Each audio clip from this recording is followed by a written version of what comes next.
Oke, halo, assalamualaikum warahmatullahi wabarakatuh. Selamat datang kembali guys di channel BBMA Surabaya.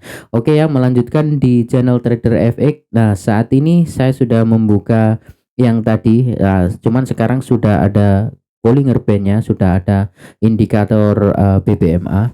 Nah, bagaimana saya cara menganalisa ya? Bagaimana cara saya menganalisa secara BBMA di GU ini di time frame H1? Sama, saya menggunakan time frame H1 sebagai time frame besarnya. Jadi begini, yang pertama, saya hanya melihat bahwa di time frame H1 ini sebenarnya Bollinger Band-nya ini saat ini sedang mendatar. Oke. Karena saat ini sedang mendatar, logisnya dia sedang sideway. Maka kalau dia sideway, ya kan?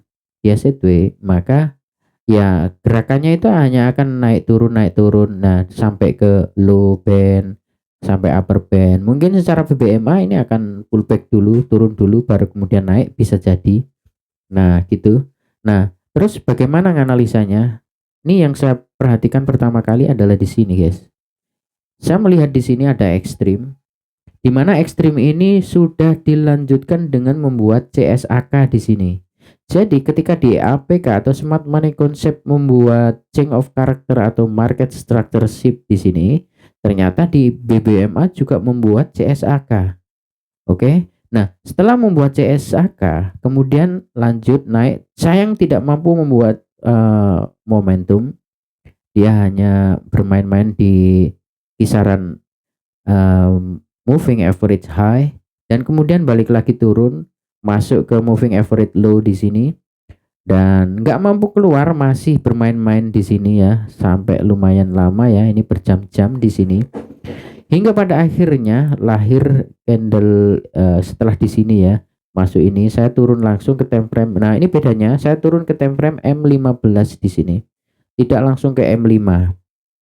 Nah, setelah lahir candle yang ini, nah ini lihat di BBMA, candle merah ini dan sekaligus candle yang hijau satu ini terciptalah ekstrim yang kedua setelah di H1. Ini kan ekstrim ya kan? Oke. Nah, setelah ekstrim ada ekstrim di apa namanya? Di M15. Saya langsung turun ke M5. Nah, yang di M5 ternyata di candle yang saya setelah itu entry ini sudah pecah middle band dan EMA low dan high. Jadi ini sudah lanjut apa namanya terkonfirmasi bahwa dia mau naik gitu. Makanya saya entry buy. Nah, saat ini sedang running turun kembali, tapi ya nggak apa-apa. Saya masih meyakini bahwa ini nanti turun hanya pullback, kemudian akan reach target di swing high ini sebagai liquidity-nya. Ini sebagai buy side liquidity-nya. Begitu. Itu analisa saya di BBMA kurang lebih seperti itu. Jadi kalau mungkin digabungkan ya gimana ya, kurang lebih sama sebenarnya. Intinya adalah ketika kita buka dulu di time frame H1 secara BBMA. Oke. Eh ini kalau kita tadi menisbatkan bahwa gerakan naik ini adalah reversal dan ekspansi buy, maka bagaimana dengan yang di BBMA? Lihat di BBMA pun sama. Di sini terjadi ekstrim, kemudian lanjut CSAK dan lanjut momentum. Momentumnya sayang ini adalah momentumnya ekstrim, TP wajib, terus kemudian apa namanya? MHV, kemudian CSAK dan lanjut ekstrim. Jadi ekstrim dibalas dengan ekstrim. Itu makanya terlihat kan, ekstrim dibalas dengan ekstrim ya wajar kalau Bollinger Band-nya ini mendatar, maka ini adalah indikasi bahwa dia sedang sideways gitu. Nah, bisa sih ini nanti akan balik lagi ke sini, ya bisa aja. Atau ya saya berharap sih ya nggak begitu. Ya nanti ke sini terus balik lagi naik, gitulah kurang lebih harapan saya. Kalau misalkan nggak seperti itu gimana? Ya sudah, berarti kita kena Excel gitu ya.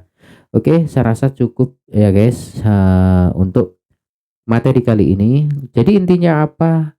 Smart money concept dengan BBMA Oma Ali ini ya sebenarnya tipikalnya itu sama. Ingat ketika ada apa namanya, break of structure atau mungkin market structureship, intinya itu ada ekspansi, maka pastikan di BBMA Oma Ali itu terjadi momentum. Ketika kita mau entry dan kita mencari konfirmasi, ketika di smart money concept atau APK itu terjadi market structure shift atau change of character, maka pastikan dulu di BBMA itu ada ekstrim atau MHV seperti itu ya. Jadi kalau misalkan terjadi double konfirmasi seperti itu kan kita lebih yakin. Oke, setelah yakin bagaimana? Ya udah entry. Nanti kalau hasilnya nggak sesuai bagaimana? Ya udah yang penting kita kan sudah berusaha kan.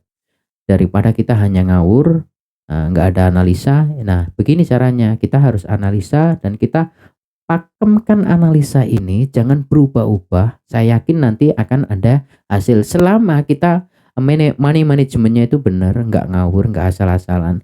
Setiap entry ada SL-nya, ada targetnya. Jadi kita sudah menentukan, sudah set target, set SL. Kita mau SL di mana, kita mau TP di mana. Jadi seperti itu ya. Jadi jangan asal-asal. Inilah kuncinya. Jadi money management tekniknya sebagus apapun tanpa dibarengi money management yang bagus ya lost doll. Gitu guys ya. Saya rasa cukup ya. Oke, saya akhiri. Wassalamualaikum warahmatullahi wabarakatuh.